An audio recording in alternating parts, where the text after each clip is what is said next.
Hello friends, Rajpath जी के GS classes में आपका स्वागत है। आरआरबी के आने वाले exam technician, non technician, ELP, RPF, constable के लिए क्लास बहुत ही महत्वपूर्ण रहेगी। प्रश्न संख्या 1, प्रकाश का रंग निश्चित किया जाता है। प्रकाश का रंग किसके द्वारा निश्चित किया जाता है? ऑप्शन फर्स्ट वेग द्वारा, ऑप्शन 2 आयाम द्वारा, ऑप्शन 3 तरंगदैर्घ्य द्वारा, ऑप्शन 4 आवृत्ति द्वारा। तो प्रकाश का रंग किसके द्वारा निश्चित किया जाता है? ये तरंगदैर्घ्य के द्वारा निश्चित किया जाता है। प्रश्न संख्या 2, प्रतिरोध का मात्रक क्या है? रेजिस्टेंस का। Option first ampere, option 2 coulomb, option 3 Henry, option 4 ओम। तो प्रतिरोध रेजिस्टेंट का क्या मात्रक है? होता है ओम होता है। इसका प्रतीक चिन्ह कैसे होता है? ओम ऐसे लिखते हैं। प्रश्न संख्या 3, विशिष्ट प्रतिरोध का ऐसा ही मात्रक है। Option first ohm, option 2 ohm into metre, option 3 ohm प्रति मीटर, ऑप्शन 4 ओम प्रति मीटर स्क्वायर। तो विशिष्ट प्रतिरोध का क्या मात्रक होता है? ओम मीटर होता है। क्या होता है? ओम मीटर।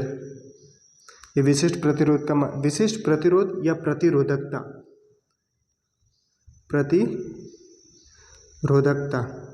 दोनों एक ही है। या तो प्रतिरोध विशिष्ट प्रतिरोध आएगा या प्रतिरोधकता, दोनों का मात्रक वो मीटर एक ही है।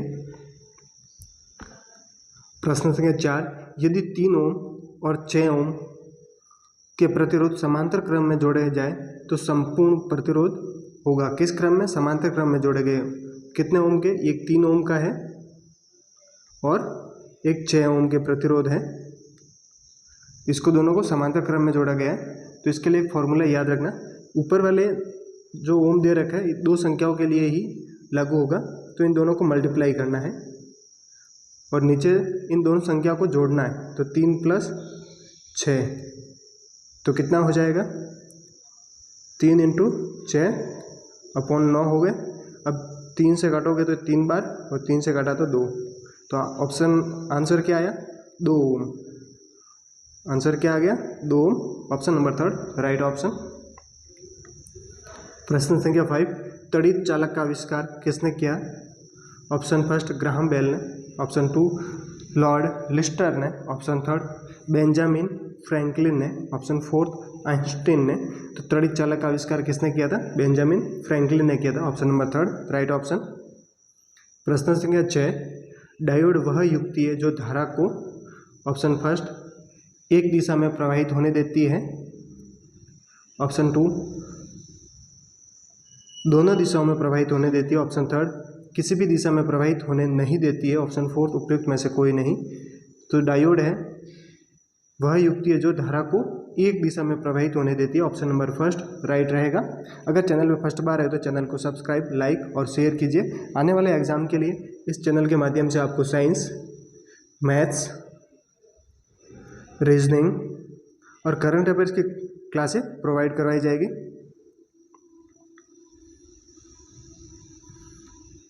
प्रश्न संख्या 7, त्रिविमीय चित्र निम्न में से किसके द्वारा लिया जाता है? 3D वाला चित्र किससे लिया जाता है? त्रिविमीय। Option first holography, option 2 photography, option 3 photochromatic द्वारा, ऑप्शन 4 रेडियोग्राफी। तो ऑप्शन फर्स्ट राइट रहेगा। होलोग्राफी द्वारा त्रिविमीय चित्र लिए जाता है। प्रश्न संख्या 8, ब्रह्मांड प्रसारित हो रहा है, ये प्रमाण सर्वप्रथम किसने दिया था? कि ब्रह्मांड है वो प्रसारित हो रहा है, फैल रहा है, ये प्रमाण सर्वप्रथम किसने दिया था? Option first Newton, option second Edwin Hubble, option 3 Galileo, option 4 Copernicus ने। तो ब्रह्मांड प्रसारित हो रहा है, ये सर्वप्रथम प्रमाण देने वाले वैज्ञानिक कौन थे? एडविन हब्बल थे। Option number 2 right option. ये जितने भी प्रश्न हैं विगत परीक्षाओं में आरआरबी, एसएससी वगैरह एग्जाम में पूछे गए प्रश्न हैं, बहुत ही इंपॉर्टेंट प्रश्न है आने वाले एग्जाम के लिए। प्रश्न संख्या 9, तारों व आकाशगंगा का व्यास मापने के लिए प्रयुक्त उपकरण है। Option first photometer, option 2 barometer, option 3 viscometer, option 4 interferometer. तो तारों एवं आकाशगंगा का व्यास किस में मापा जाता है? Interferometer. Option number 4 right option. प्रश्न संख्या 10, निम्नलिखित में से किस ग्रह को भोर का तारा मॉर्निंग स्टार के नाम से जाना जाता है? ऑप्शन फर्स्ट बुध, ऑप्शन 2 शुक्र, ऑप्शन थर्ड मंगल, ऑप्शन फोर्थ शनि।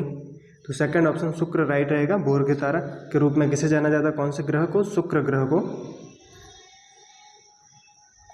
प्रश्न संख्या 11, सूर्य के सबसे निकट तारा है, सूर्य के सबसे निकट कौन सा तारा है? Option first beta Centauri, option 2 alpha Centauri, option third gamma Centauri, option fourth Proxima Centauri. तो सूर्य के सबसे निकट कौन सा तारा है? ऑप्शन नंबर 4 राइट रहेगा। प्रोक्सिमा सेंटोरी सूर्य के सबसे निकट तारा है। प्रश्न संख्या 12, रक्तस्राव को रोकने के लिए आमतौर पर किस एल्यूमिनियम लवण का प्रयोग किया जाता है? Option first aluminium chloride, option 2 aluminium nitrate, option third aluminium sulphate, option fourth potash alum. तो रक्तस्राव को रोकने के लिए आमतौर पर किस एल्यूमिनियम लवण का उपयोग किया जाता है? तो पोटास एलम का उपयोग किया जाता है। Option number 4 right option.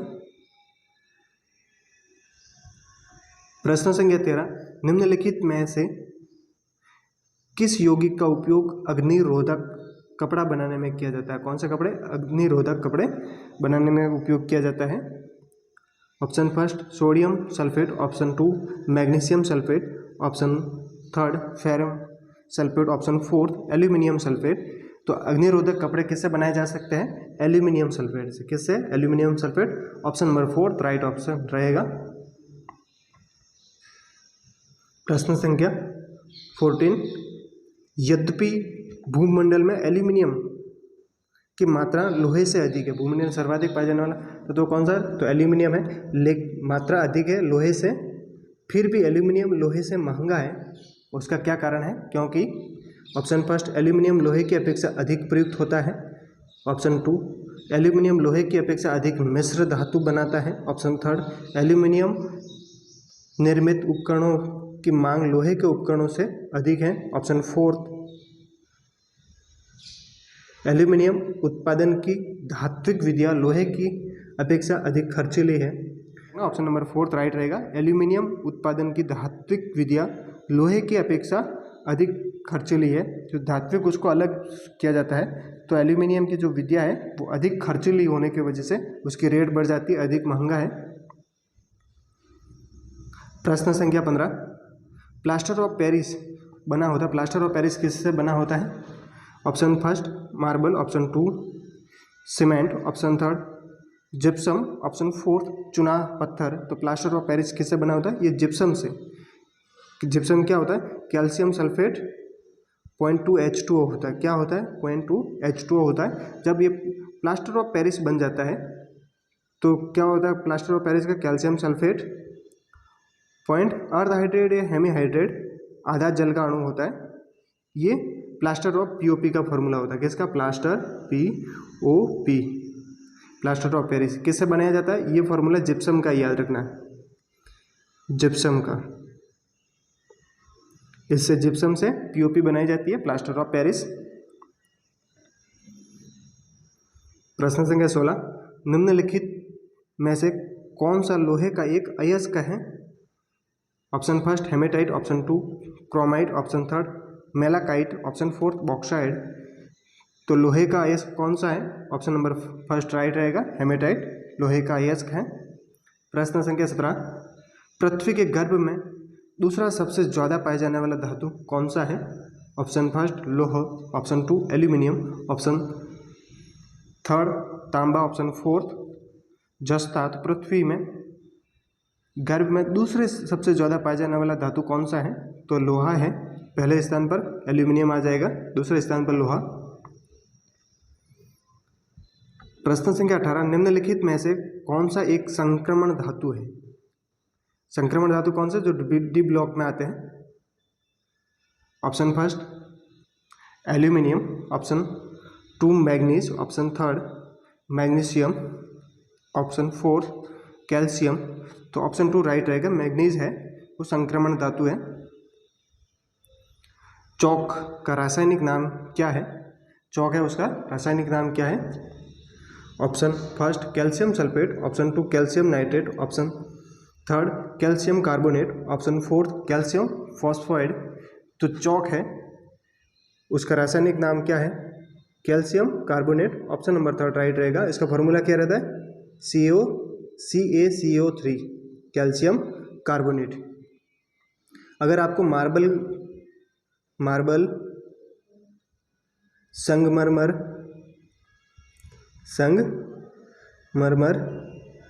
अगर इनका भी फॉर्मूला पूछे तो कैल्शियम कार्बोनेट ही होता है। घड़िया पत्थर का भी एक बार पूछा हुआ, कौन सा पत्थर? घड़िया पत्थर। तो इसका भी फॉर्मूला घड़िया पत्थर, मार्बल, संगमरमर, चौक, इन सब का फॉर्मूला क्या होता है? कैल्शियम कार्बोनेट रहता है, CaCO3। प्रश्न संख्या 20, पोटेशियम परमैंगनेट का प्रयोग पेयजल के शुद्धिकरण के लिए किया जाता है क्योंकि वह ऑप्शन फर्स्ट अवकृत एजेंट है, ऑप्शन टू एक ऑक्सीडाइजिंग एजेंट है, ऑप्शन थर्ड बंधीकरण एजेंट है, ऑप्शन फोर्थ जल की अशुद्धियों को घोल देता है। तो पोटेशियम परमैंगनेट का प्रयोग पेयजल के शुद्धिकरण के लिए किया जाता है क्योंकि यह एक ऑक्सीडाइजिंग एजेंट है, इसलिए पोटेशियम परमैंगनेट को लाल दवा के नाम से भी जाना जाता है। किस नाम से जाना जाता है? लाल दवा। पोटेशियम परमैंगनेट को लाल दवा के नाम से भी जाना जाता है और इसका शुद्धिकरण के लिए उपयोग क्यों किया जाता है? यह एक ऑक्सीडाइजिंग एजेंट है। प्रश्न संख्या 21, स्टेनलेस स्टील को बनाने में लोहे के साथ कौन सी महत्वपूर्ण धातु का प्रयोग किया जाता है? जब स्टेनलेस स्टील बनाया जाता है तो लोहे के साथ में कौन सी धातु मिलाई जाती है? Option first aluminium, option two chromium, option third tin, option fourth carbon. तो जब स्टेनलेस स्टील बनाया जाता है तो इसके साथ में याद रखना स्टेनलेस स्टील।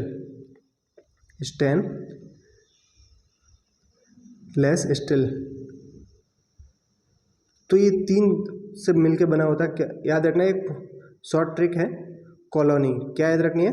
कॉलोनी। क्या याद रखना? कॉलोनी।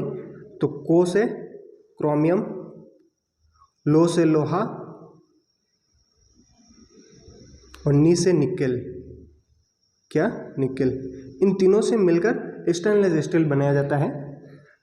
तो इसमें अभी कौन सा ऑप्शन के हिसाब से क्रोमियम है? Option number two right option रहेगा। स्टेनलेस स्टील बनाने के लिए ट्रिक याद रख सकते हो कॉलोनी, को से क्रोमियम, लो से लोहा और नी से निकेल।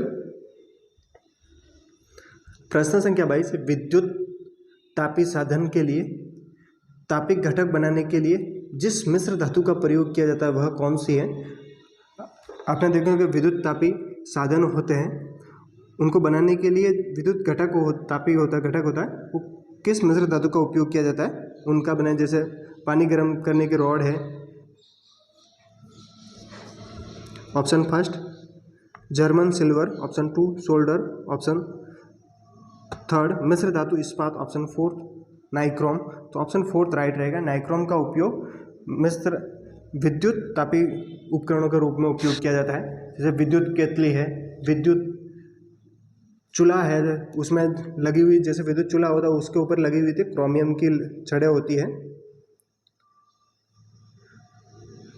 जौहरी का रूज, ज्वेलर्स रूज क्या होता है?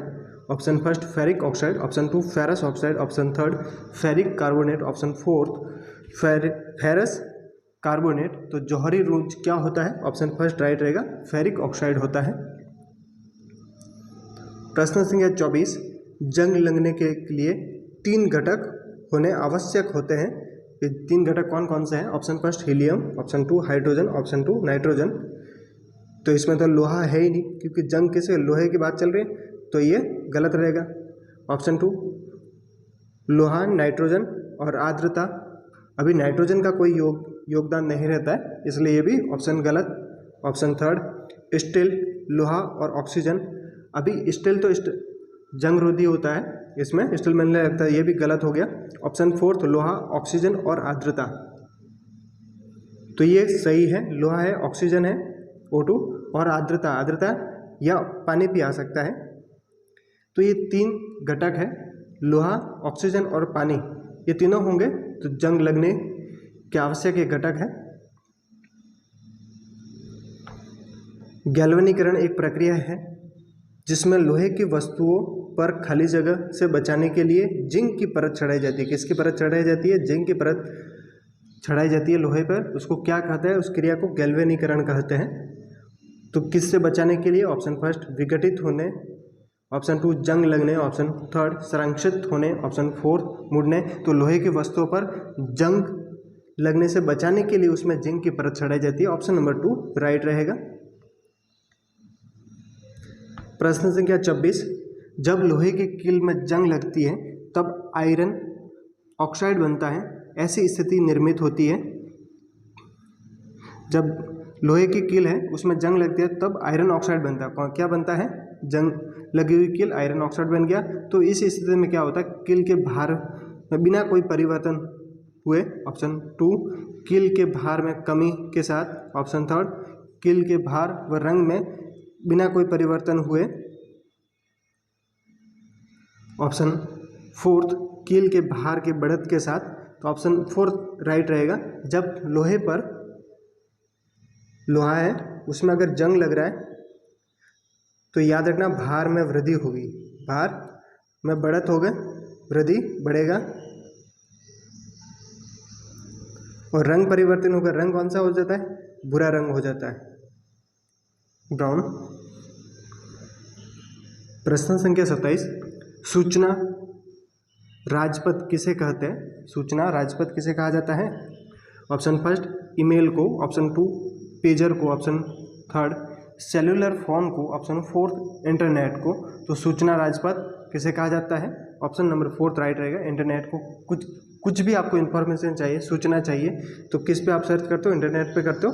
Option number 4 right option. प्रश्न संख्या 28, ईमेल का जन्मदाता आविष्कारक कौन है? किसे माना जाता है? Option first Bill Gates, option 2 Timothy Bill, option third Lincoln गॉलिटस बर्ग, ऑप्शन फोर्थ रे टॉमलिंसन। तो ईमेल के जन्मदाता कौन है? रे टॉमलिंसन है। Option number 4 right option.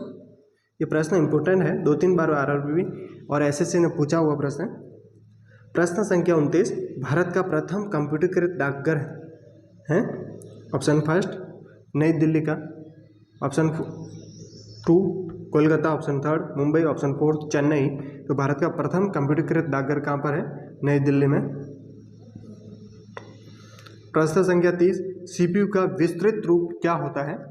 Option first central place unit, option 2 central processing unit, option third central province unit, option fourth केंद्रीय police unit. तो सीपीयू की फुल फॉर्म क्या होती है? Central processing unit, option number 2 right option. प्रश्न संख्या 31, वायुमंडल में कार्बन डाइऑक्साइड के संचयीकरण को कम करने का एक उपाय वन रोपण है, क्योंकि वन रोपण में वन क्या करते हैं? ऑप्शन फर्स्ट पेड़ों से कार्बन सिंक बनती है, ऑप्शन सेकेंड पेड़ श्वास लेते समय कार्बन डाइऑक्साइड सोख लेते हैं, श्वसन क्रिया में हमेशा ऑक्सीजन O2 का ही उपयोग किया जाता है, ये ऑप्शन गलत हो गया। ऑप्शन थर्ड पेड़ मनुष्य के लिए हितकारी उत्पाद प्रदान करते हैं, कोई ये अलग है। ऑप्शन फोर्थ पेड़ ऑक्सीजन छोड़ते हैं, तो ऑक्सीजन कार्बन डाइऑक्साइड के संचयीकरण के लिए ऑप्शन नंबर फर्स्ट राइट रहेगा कि पेड़ों में कार्बन सिंक बनती है इसलिए। प्रश्न संख्या 32, सल्फर डाइऑक्साइड का प्रदूषण निम्नलिखित में से किसके अत्यधिक वृद्धि होने का सूचक है? कि सल्फर डाइऑक्साइड का प्रदूषण हो रहा है तो उसके उस एरिया में किसकी वृद्धि हो जाएगी? ऑप्शन फर्स्ट शैवाल, option 2 lichens, option third bryophyte, option fourth protozoa. अगर किसी वातावरण में सल्फर डाइऑक्साइड, कौन से सल्फर डाइऑक्साइड SO2 की वृद्धि है, प्रदूषित है वो एरिया, तो वहाँ पर लाइकेंस की मात्रा बढ़ जाएगी। किसकी? लाइकेन की मात्रा बढ़ जाएगी, ऑप्शन नंबर 2 राइट ऑप्शन। प्रश्न संख्या 33, शोर के किस स्तर से ऊपर का शोर कान में दर्द और क्षति का कारण होता है? शोर की कौन सी मात्रा कितने डेसिबल से अगर ऊपर होगा ध्वनि तो उसके कान पे दर्द होगा और नेगेटिव इफेक्ट पड़ेगा। ऑप्शन फोर्थ फर्स्ट है लगभग 80 डेसिबल, ऑप्शन 2 लगभग 130 डेसिबल, ऑप्शन थर्ड लगभग 150 डेसिबल, ऑप्शन फोर्थ लगभग 180 डेसिबल। तो इसमें राइट क्या रहेगा? ऑप्शन नंबर 2 राइट रहेगा। लगभग 120 डेसिबल से अगर ज़्यादा ध्वनि है तो वो शोर कान में दर्द और क्षति करेगी और बहरापन भी हो सकता है। कितना है याद रखना, लगभग 120 के ऑप्शन भी आगे आता है, 120 डेसिबल से अधिक।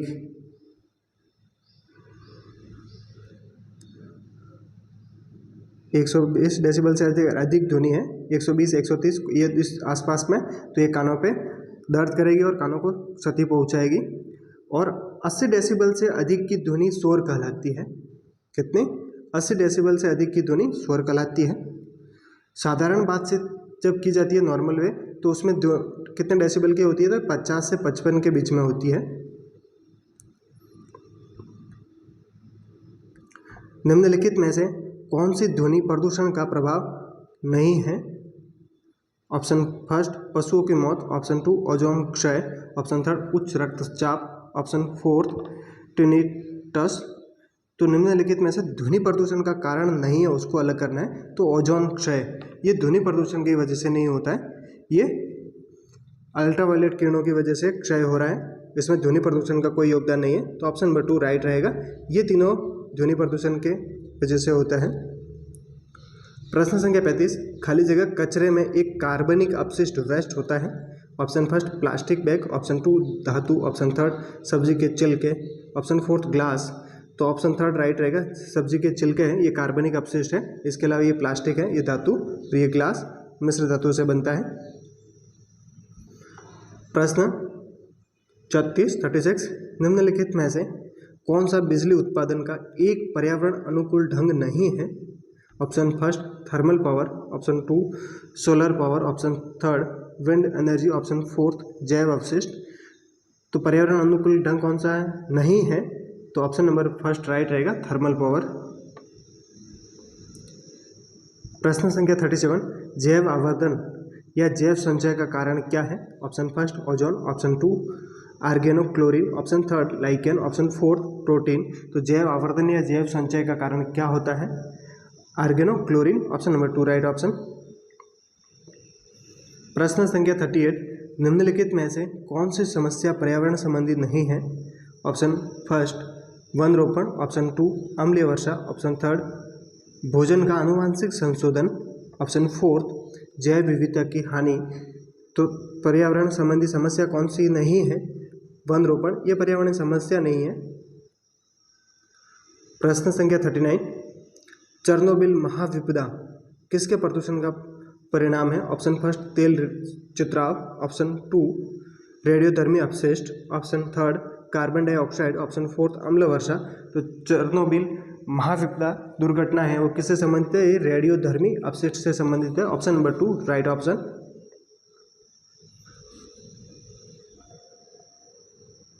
प्रश्न संख्या 40, सॉलिड वेस्ट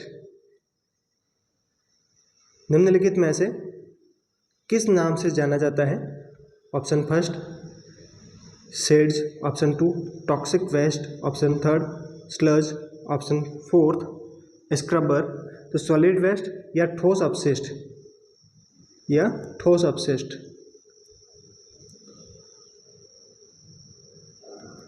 किस नाम से जाना जाता है? इस स्लज के नाम से जाना जाता है, option number third right option. प्रश्न संख्या 41, निम्नलिखित में से कौन सा एक पर्यावरणीय परिवर्तन के प्रति सर्वाधिक संवेदनशील है?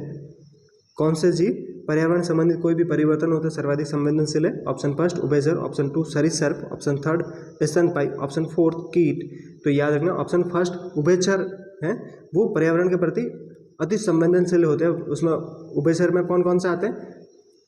जैसे मेंढक, ये उभयचर के प्राणी होते हैं। ये मेंढक है, ये त्वचा और फेफड़े दोनों के द्वारा श्वसन क्रिया करता है। जब ये जल में होता है तो त्वचा से करता है, और जब जल से बाहर होता है मेंढक तो फेफड़ों के द्वारा करता है, जल से बाहर। तो किसका उपयोग करता है? फेफड़े का। उभयचर होते हैं, ये पर्यावरण में कोई भी परिवर्तन हो रहा है तो उसमें अधिक संवेदनशील होते हैं।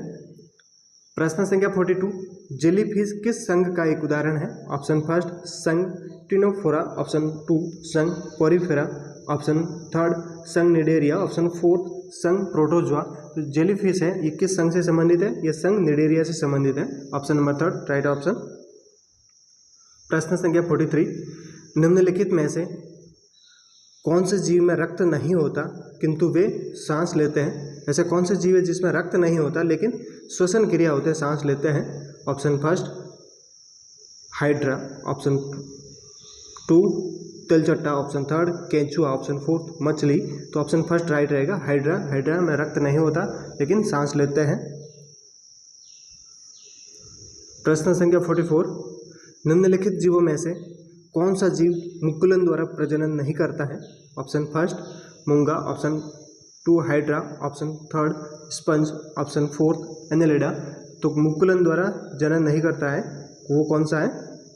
एनेलिडा है। ये तीनों मुकुलन द्वारा प्रजनन करते हैं। प्रश्न संख्या 45, निम्न में से कौन कीट नहीं है? ऑप्शन फर्स्ट तितली, ऑप्शन 2 तिलचट्टा, ऑप्शन 3 मच्छर, ऑप्शन 4 मकड़ी।